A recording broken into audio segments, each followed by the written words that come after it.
السلام عليكم سو دوادا صاحبتنا ميل با joogtiin halka anaga daawanaysan waa Ilaad Qurux official walaashan Cayuun Qurux sida loo qiyaanay waa wada aragnay gabdho is ilaaliya horta waxa aad iyo aad ugu xumahay dadka aniga maanta dhibaatada noo geysanayo maana isdhami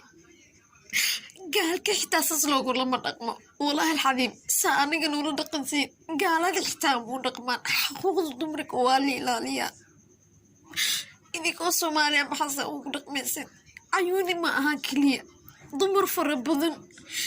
oo sidaan oo kale loo galo way jirtaa waliba dhibtooda iska qarsanayo oo markasta ooynaa aaw Soomaalinimo aaw dadka xaqooda jira ako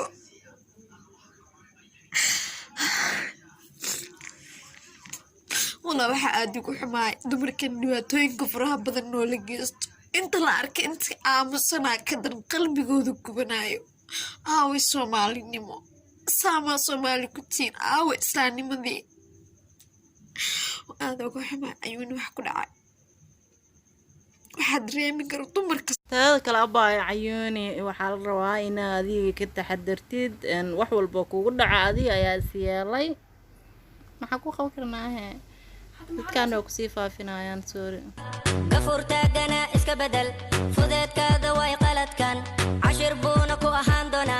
maseerkana yaray miirkana cisho hasha kulli oo nagaf ahayn waan bayaabayo yamta bangalo ahoy baan iri wili maada